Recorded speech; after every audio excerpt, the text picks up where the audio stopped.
Hay un detalle cuando uno cumple años, cuando uno está joven, muchacho, y cumple años es una alegría. Pero cuando llega a cierta edad, ya uno como que no quiere que el cumpleaños llegue tan rápido. ¿Por qué será? ¿Verdad? Empieza a llegar ese día en que uno, concha, le falta que el cumpleaños no sea tan cerca. ¿Por qué? Porque ya estoy empezando a envejecer. Algo así le sucedió a una persona de la que vamos a hablar en esta mañana. Vamos a ubicarnos en nuestras Biblias. Todos trajeron Biblia, ¿verdad? ¿Todos trajeron Biblia? Si alguien no tiene una Biblia, por favor levanta la mano y las hermanas del protocolo, los hermanos le van a hacer llegar una Biblia.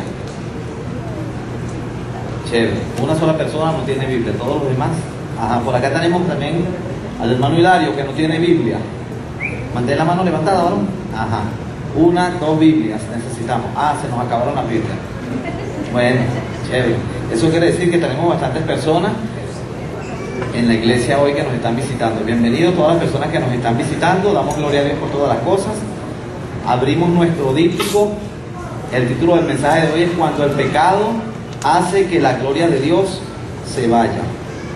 Cuando el pecado hace que la gloria de Dios se vaya.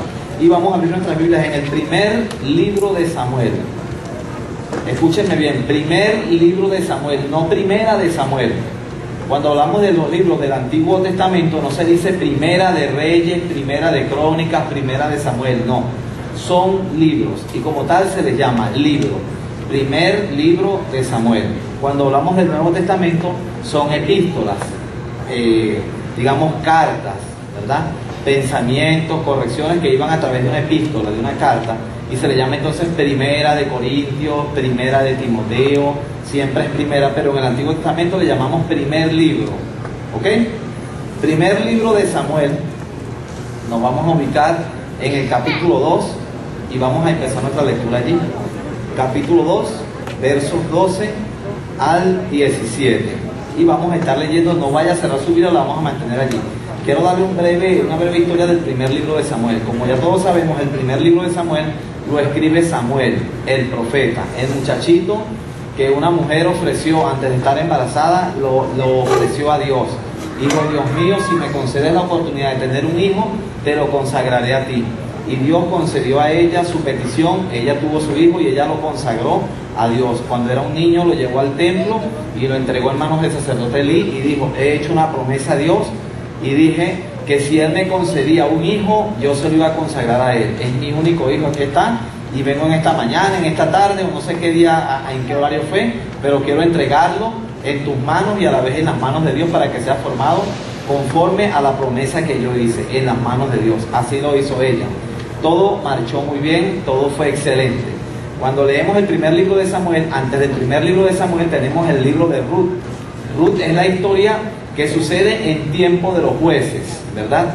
Pero si nosotros hacemos un análisis del estudio o un estudio del libro de Samuel, nos damos cuenta de lo siguiente. Samuel le sigue, prácticamente es la culminación o donde termina el libro de jueces, empieza el libro de Samuel. Y el libro de jueces termina en algo que no cuadra bien. En el último versículo dice, y todos hacían, o cada uno hacía lo que bien le parecía. Es decir, no había rey, no había quien instruyera en esa época en Israel, cada quien hacía lo que bien le parecía. Luego termina el libro de jueces, en nuestra Biblia está ordenado que viene el libro de Ruth, pero en el canon hebreo está organizado que viene el libro o el primer libro de Samuel, porque la historia donde termina jueces empieza aquí nuevamente en Samuel, ¿verdad? Entonces, la historia que vamos a leer a continuación es una historia un tanto triste, porque uno dice, ¿cómo pudo suceder algo así en Israel? Pero sí, pasó. Vamos a ir, capítulo 2, versos 12 al 17, y allí empezamos. Dice, hacemos una oración. Padre, gracias te doy en esta mañana, Dios mío, por esta gran bendición de hablar de tu palabra. Es un reto para mí, Señor, el estar aquí ante la presencia de muchos hermanos, Señor, y ante tu misma presencia para hablar de tu palabra, para hablar de las cosas grandes, Señor, que tú hiciste en el Antiguo Testamento y de cosas, Dios mío, que pueden sucedernos a nosotros si no velamos. Padre, pido en esta mañana que tu Espíritu Santo tome el control de cada uno de los hermanos, dándoles entendimiento, Dios mío, y a mí sabiduría para expresar la palabra que tú tienes hoy para ellos. En el nombre de Jesús de Nazaret. Amén. Verso 12 dice, los hijos de Elí eran hombres impíos y no tenían conocimiento de Jehová. Y era costumbre de los sacerdotes con el pueblo que cuando alguno ofrecía sacrificio, venía el criado del sacerdote mientras se cocía la carne, trayendo en su mano un garfio de 3 dientes, y lo metía en el perol, en la olla, en el caldero o en la marmita, y todo lo que sacaba el garfio, el sacerdote lo tomaba para sí. De esta manera hacían con todo israelita que venía a Silo. Asimismo, antes de quemar la grosura, venía el criado del sacerdote y decía al que sacrificaba: da carne que asar para el sacerdote, porque no tomará de ti carne cocida, sino cruda. Y el hombre le respondía: quemen la grosura primero y después toma tanto como quieras. Él respondía: no, sino dámela ahora mismo, de otra manera yo la tomaré por la fuerza. De allí el título del mensaje: cuando el pecado hace que la gloria de Dios se vaya. Estaba sucediendo algo en Israel. Era necesario, a la hora de ofrecer el sacrificio, había todo un protocolo en cuanto al animal que se ofrecía en holocausto. Debía quemarse primero la grosura. Luego de que se quemaba la grosura, el sacerdote tomaba para sí carne, porque a los sacerdotes no se les daba ninguna paga ni nada. Ellos no tenían herencia, la tribu de Leví no tenía ningún tipo de herencias de tierra ni nada por el estilo, sino que Dios les había dicho: yo soy la herencia de ustedes, todo lo que ustedes tengan es mío. En pocas palabras, yo los voy a sustentar. Y el pueblo tenía que hacer de esta manera: llevaban el animal, el sacerdote tomaba el animal, lo sacrificaba, que hacía todo el protocolo, de último quemaba la grosura y por último tomaba para sí lo que él debía comer, su sustento del mismo animal que se sacrificaba. En este caso, no sé qué había sucedido con Elí.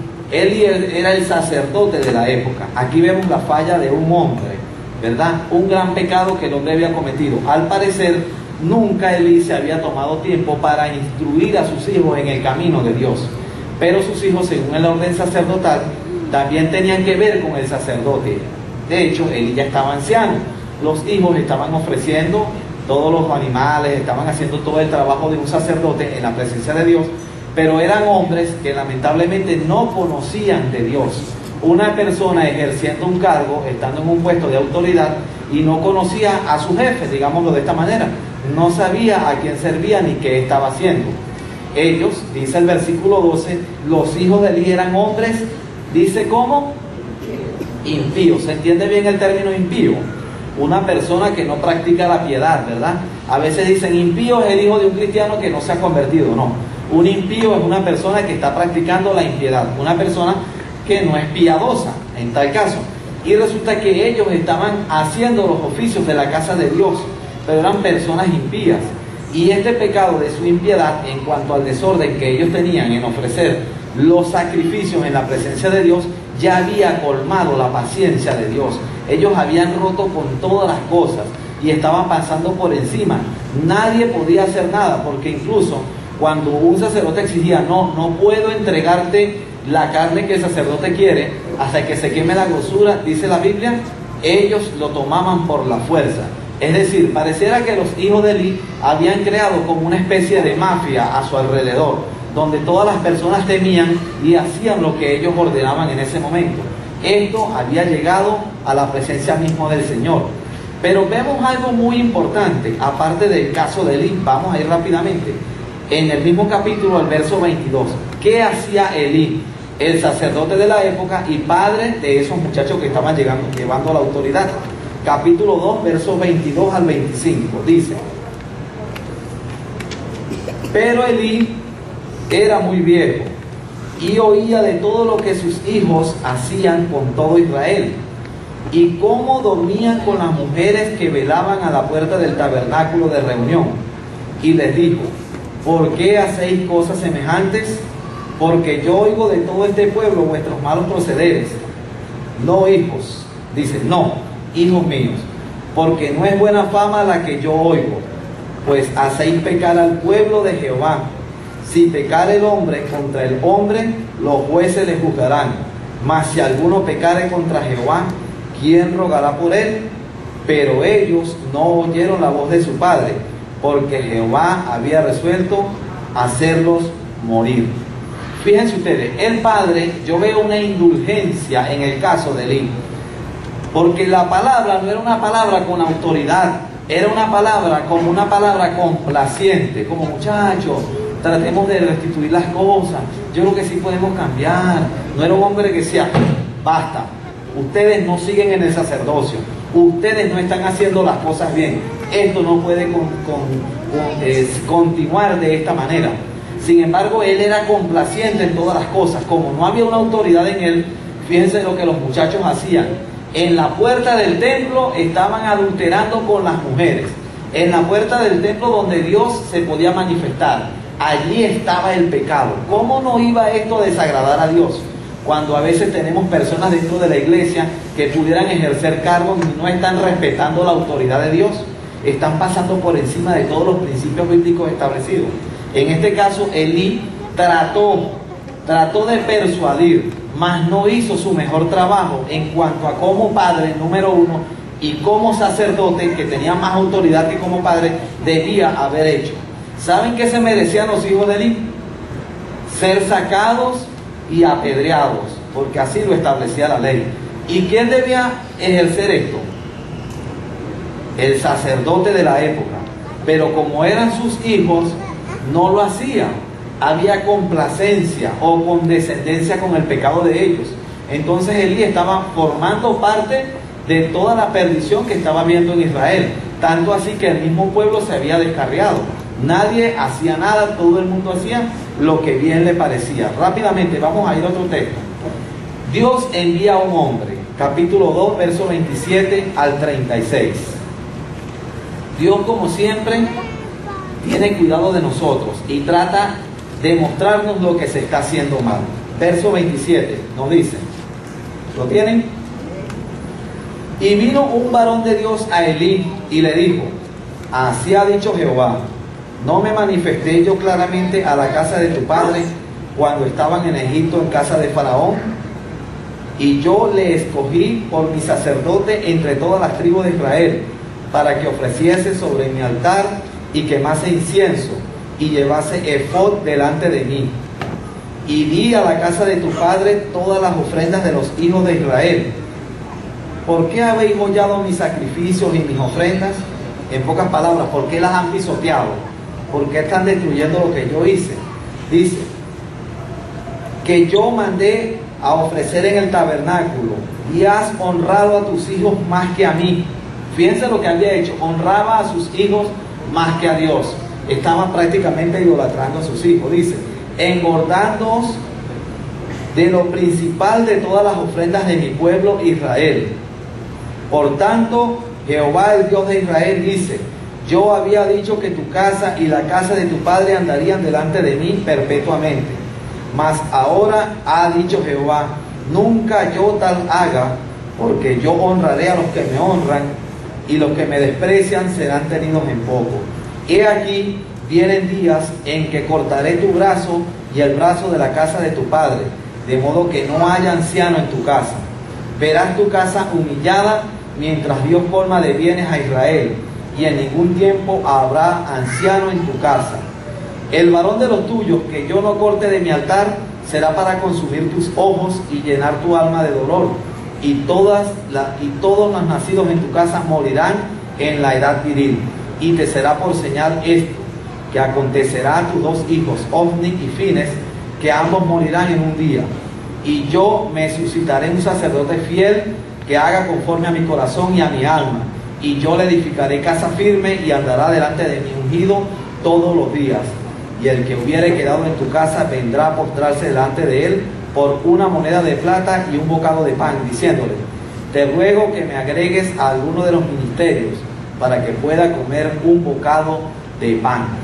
Inmediatamente aquí vemos que Dios estaba desechando el sacerdocio de Elí y el sacerdocio de sus hijos, porque Elí no había tomado las riendas del asunto, no había tomado las riendas en su familia, ni estaba tomando las riendas en lo que a él le correspondía, que era ofrecer un sacrificio santo puro y guiar a un pueblo, porque esa era la función del sacerdote, guiar a un pueblo hacia el camino de Dios. Sin embargo, Elí lo que se estaba era engordando juntamente con sus hijos de lo que ellos tomaban de lo sacrificado a Dios. Tomaban lo mejor para ellos, pecaban, hacían pecar al pueblo. Dios envía a un hombre, a un profeta. Se desconoce quién era este profeta. Y un verdadero profeta donde la palabra se cumplía. No profetas como los que vemos hoy en día, personas que se autoproclaman profetas. Y no sé quién les da ese cargo, ese título, o como se le llame, sino que ellos se autoproclaman profetas y dan palabras que nunca se cumplen. Intimidan al pueblo y muchas veces manipulan a las personas. En este caso fue un hombre que vino y Elí le escuchó. Y Elí no dijo nada, porque todo lo que el profeta le estaba diciendo era una verdad. Elí sabía que nada de lo que el profeta había dicho era mentira. Lamentablemente Elí no hizo nada después de la advertencia del profeta por corregir la situación. Sin embargo, continuó en su pecado. Este jovencito de quien les hablé al principio, Samuel, ya era un joven, digamos, adulto, estaba creciendo y vivía también en el templo. Samuel era una persona Elí era una persona que ya estaba viejo. La lámpara del templo estaba apagándose. Y Elí le decía a Samuel que estuviera pendiente de la lámpara porque él ya no podía ver nada. Dios llama a Samuel. Samuel pensaba que era Elí. Samuel venía y decía, Elí, ¿me llamaste? No, no te llamé. Nuevamente, Elí, ¿me llamaste? No, no te llamé. Si alguien te vuelve a llamar a una nueva oportunidad, le dice Elí, responde, habla, Señor, que tu siervo oye. Dios le da una palabra a Samuel. Y Elí, no sé por qué razón, en vista quizás de su misma desobediencia, no deja que la palabra quede en Samuel, sino que tenía interés en saber qué te dijo Jehová. Pareciera que ya Elí presentía que él había sido desechado de la presencia de Dios. Lógicamente, con la palabra del profeta, él sabía que era un hecho. Había transcurrido mucho tiempo y aún así, él y sus hijos seguían en el sacerdocio. Le pregunta, ¿qué te ha dicho Jehová? Vamos a ver rápidamente, capítulo 3, verso 11. Quiero que ustedes me sigan en la Biblia. Es importante que el cristiano tenga su Biblia y lea su Biblia. Había en el Nuevo Testamento unas personas que cuando el apóstol Pablo hablaba, ellos iban a los escritos y veían si lo que Pablo decía era cierto o no. Hoy vamos a hacer en esta mañana así. Capítulo 3, verso 11 al 14. Nos dice, y Jehová dijo a Samuel, he aquí, haré yo una cosa en Israel, que a quien la oyere le retiñirán ambos oídos. Aquel día yo cumpliré contra Elí todas las cosas que he dicho sobre su casa, desde el principio hasta el fin. Y le mostraré que yo juzgaré su casa para siempre, por la iniquidad que él sabe, porque sus hijos han blasfemado a Dios y él no los ha estorbado. Por tanto, yo he jurado a la casa de Elí que la iniquidad de la casa de Elí no será expiada jamás, ni con sacrificios ni con ofrendas. Era automático. El juicio venía contra la casa de Elí y toda su descendencia, por haber sido partícipe y copartícipe en el pecado de sus hijos, por no haberlos estorbado. Hago una pregunta aquí a cada hermano en esta mañana. ¿Cuál es la conducta de tus hijos en tu casa? ¿Ah? ¿Están faltando los respetos a la autoridad que han sido establecidas por Dios? ¿Estás tú siendo copartícipe en lo que tus hijos están haciendo? ¿O eres tú un padre que los estorba? Él le dice, eso no se hace, eso no se permite. Porque tenemos muchos padres que a veces son complacientes con los muchachos. En todo lo que ellos quieren hacer, los padres les apoyan. Y van camino a la perdición y los padres no hacen nada. Cuando alguien viene a poner una queja de la actitud de su hijo, lo que hacen es defender al hijo a capa y espada. Nunca cuestionan ninguna de las actitudes de su hijo. Y están criando muchachos que van camino al infierno. Porque no hay un padre que tome la brecha o una madre que tome la autoridad y corrija al hijo. Hay un proverbio que dice, corrige al niño en su camino. Y eso es un trabajo para el padre, corregir al niño en el camino. No se les puede dejar hacer todas las cosas. Y si tu hijo llega a cierta edad, como era el caso de Elí, que nunca lo corrigió cuando niños, ni tampoco ahora que eran adultos, lamentablemente había venido la desgracia sobre Elí por ser un padre que no tenía la autoridad sobre sus hijos ni ejercía la autoridad en cuanto a las leyes que debían hacerlo. Sin embargo, sus hijos se habían descarriado. ¿Qué estamos haciendo nosotros hoy en día para corregir a los hijos? La sociedad de hoy en día nos enseña que al niño no se le debe pegar. Permítame decirle que ese no es el principio bíblico. La Biblia habla otra cosa. No, pero que la norma lo protege. Lamentablemente hay leyes en el Estado que no podemos aplicarlas para nuestra familia. Y esa es una de las leyes, donde la ley prohíbe que sea corregido el niño. No, es una de las razones por las que hoy en día muchas veces tenemos en nuestra sociedad tanta delincuencia. La falta de un padre con autoridad, la falta de una madre que tome el control en sus hijos y no se les permita hacer todas las cosas. En mi casa yo no soy un machista, se lo digo. Pareciera que lo fuera, quizás si ustedes me oyen hablar, pero no lo soy. Pero cuando tengo que tomar la autoridad y hacer las cosas, las hago. No me tiembla el pulso para hacer muchas cosas en la casa. Hay padres que el pulso les tiembla para hacer su deber como padre, para ejercer su autoridad como padre. Quiero que reflexiones. La autoridad que tienes como padre te la dio Dios. La autoridad que tienes como madre te la dio Dios. Y lo que seas como padre aquí en la tierra, vas a entregar cuenta en el cielo a Dios de cómo ejerciste tu autoridad, de cómo formaste a tu familia y cómo guiaste a tus hijos a los caminos del Señor o a los pies del Señor. ¿Qué estamos haciendo hoy en día?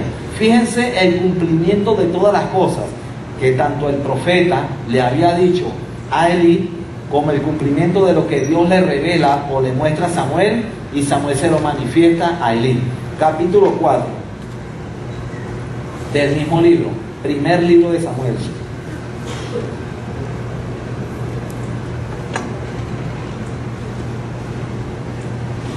Dice, y Samuel habló a todo Israel, punto. Termina allí. Nuestra Biblia está dividida en capítulos y versículos, ¿cierto? En los originales hebreos, no había una división de capítulos y versículos, sino que todo era de corrido, había una lectura de corrido. Cuando leemos esta primera línea, pertenece al capítulo 3. No sé qué pasó allí, pero la colocaron allí, porque si ustedes leen el capítulo 3, terminando el verso 21, dice, a Samuel en Silo, leamos completo, y Jehová volvió a aparecer en Silo, porque Jehová se manifestó a Samuel en Silo por la palabra de Jehová, punto. Luego viene, y Samuel habló a todo Israel, punto. Empieza el capítulo 4, dice, por aquel tiempo salió Israel a encontrar en batalla a los filisteos, y acampó junto a Ebenezer, y los filisteos acamparon en Afec. Y los filisteos presentaron batalla a Israel, y trabándose el combate, Israel fue vencido delante de los filisteos, los cuales hirieron en la batalla en el campo como a 4,000 hombres. Lo dejamos allí. Filisteos, los enemigos de toda la vida de los israelitas. Nunca en el Antiguo Testamento los vamos a ver alejándose de ellos. Por lo menos en el primer libro de Crónicas, en Samuel, en Reyes, siempre vamos a ver constantes batallas de Israel con los filisteos. Siempre había batalla contra ellos. En este caso, el pueblo sale a la batalla. Pero ustedes notan algo allí importante. Número 1, empieza diciendo, y ellos fueron a la batalla. Desde Ebenezer, los filisteos estaban en Afec. Pero allí no se lee que ellos consultaron a Dios. Tampoco leemos que ellos dijeron al sacerdote, ¿podemos ir? ¿Qué dice? ¿Qué palabra nos tiene Dios para nosotros? La diferencia con David, cuando iba a ir a una batalla, con Josué, cuando iba a ir a una batalla, subiremos contra ellos, y Dios les decía, no suban, espérense. Ahora sí subiremos contra ellos, sí, es el momento, vayan. En este caso, ellos, como todo el mundo hacía lo que bien les parecía, tomaron la decisión de irse. Vámonos de una vez a la batalla. ¿Qué sucedió en la batalla? Una gran pérdida. Mueren 4,000 hombres. 4,000 hombres. No eran 400, no eran 40, eran 4,000. Seguramente 4,000 esposas viudas, no sé cuántos hijos huérfanos, 4,000 madres que estaban llorando a sus hijos, y bueno, casi que 4,000 de todo. Producto de que ellos se habían lanzado a una batalla sin consultar a Dios. Ni siquiera habían consultado con Samuel, que era el hombre que en ese momento estaba hablándoles al pueblo sin ser el sacerdote de la época. No, ellos se fueron a la batalla. Versículo 3 nos dice, Cuando volvió el pueblo al campamento, los ancianos de Israel dijeron: ¿por qué nos ha herido hoy Jehová delante de los filisteos? Fíjense, traigamos a nosotros de Silo el arca del pacto de Jehová, para que viniendo entre nosotros nos salve de la mano de nuestros enemigos. Y envió el pueblo a Silo y trajeron de allá el arca del pacto de Jehová de los ejércitos, que moraba entre los querubines. Y los dos hijos de Eli, Ofni y Fines, estaban allí con el arca del pacto de Dios. Aconteció que cuando el arca del pacto de Jehová llegó al campamento, todo Israel gritó con tan gran júbilo que la tierra tembló. Vamos a ir un momentico al díptico que usted tiene en sus manos. Aquí la hermana María José nos puso una imagen de lo que es el arca, porque a veces uno se pregunta: ¿qué es el arca? ¿El arca donde vino Noé sería esa arca? No, allí la tienen, una figura de lo que posiblemente era el arca del pacto. Medía en nuestras medidas entre 1,10 metros a 1,30 metros de largo, y tenía aproximadamente de ancho entre 60 a 75 centímetros. Era trasladada por 4 sacerdotes. Era hecha de madera de acacia, de la mejor de las maderas, según la orden que Dios había dado cómo construirla. Por dentro estaba completamente forrada de oro, y por fuera todo era oro, todo. Sobre ella habían 2 querubines que extendían sus alas, y una ala tocaba la otra ala del querubín. Y dentro estaban unas cosas que Dios había mandado que se colocaran: la vara de Moisés que reverdeció entre ellas. Sin embargo, cuando Israel manda a buscar los ancianos, por orden de los ancianos: vamos a buscar el arca, traigamos el arca.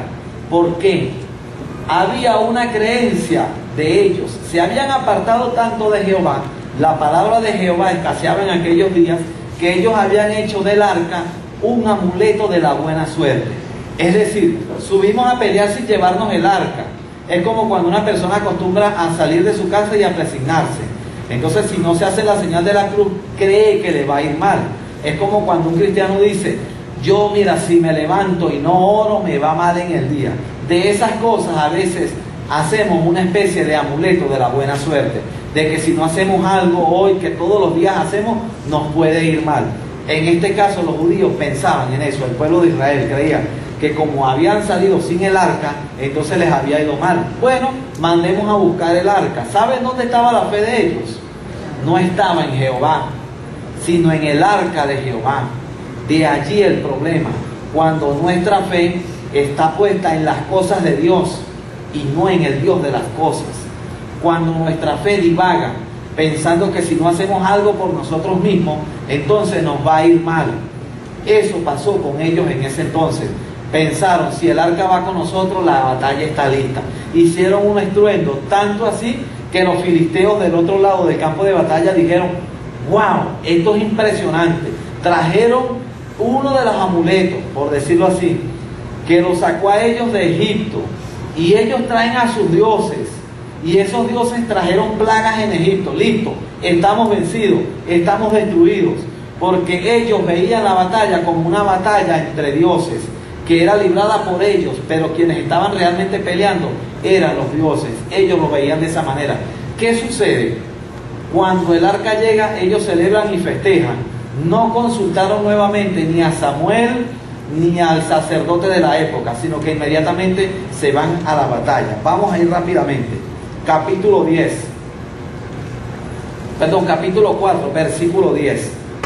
Estamos yendo paso a paso en la lectura de la Biblia. Dice: pelearon pues los filisteos, e Israel fue vencido, y huyeron cada cual a sus tiendas, y fue hecha muy grande mortandad, pues cayeron de Israel 30,000 hombres de a pie.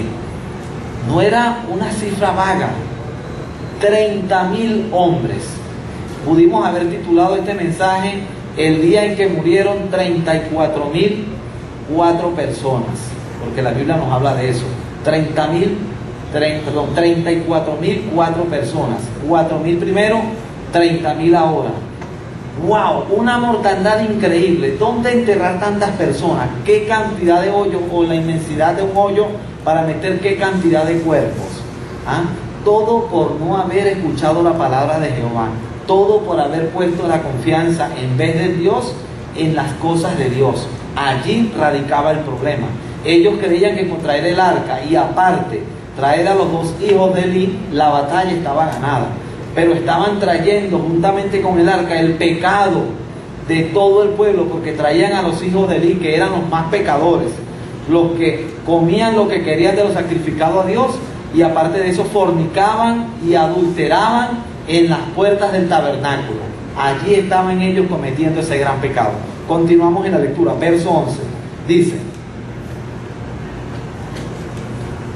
y el arca de Dios fue tomada, y muertos los dos hijos de Elí, Ofni y Fines, murieron como consecuencia del pecado que habían cometido, y cumpliéndose la palabra del profeta y la palabra que Dios le había dado a Samuel en ese día. Versos 17 y 18 nos dice, yo titulé esta parte allí en el bosquejo que ustedes tienen en sus manos, en la parte A, en el tercer punto, lo titulé un párrafo mortal para un ciego espiritual.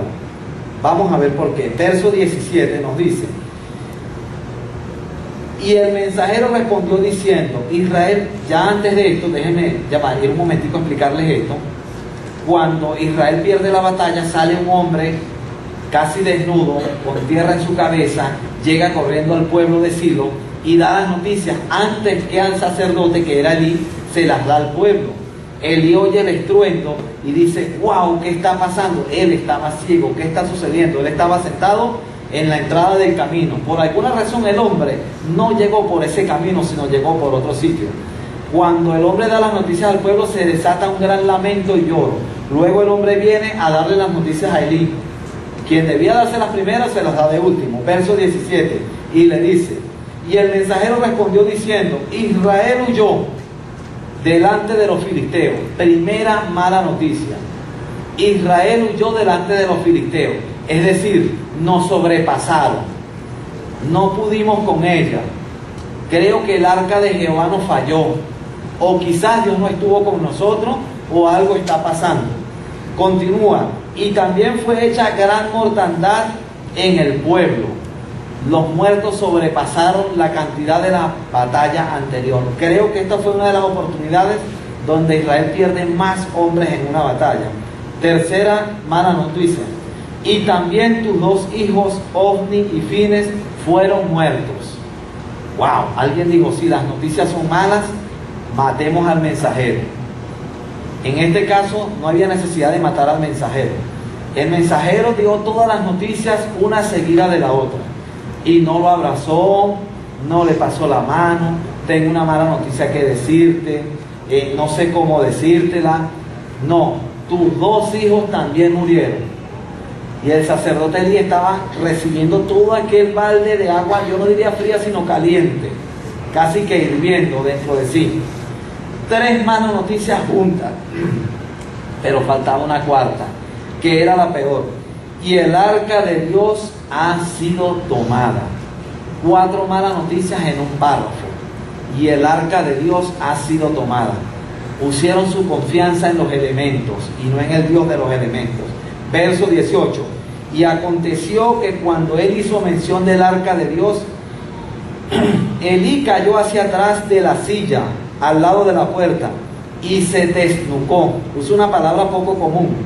Se desnucó. Los norteamericanos dicen se rompieron el cuello. Si estuvieran aquí el pastor y la esposa dirían así, es así, se rompieron el cuello. Y se desnucó y murió, porque era hombre viejo y pesado. ¿Por qué ustedes creen que Elí estaba pesado? De tanto disfrutar de las cosas del templo juntamente con sus hijos, cosas que debían esperar el momento. Era hombre viejo y pesado. Se nos fue el audio nuevamente.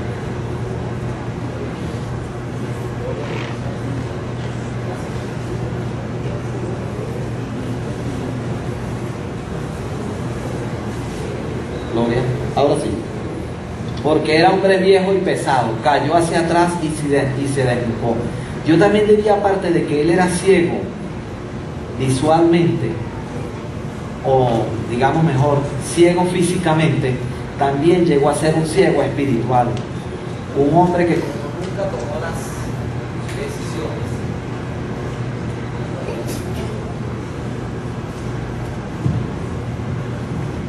Gloria.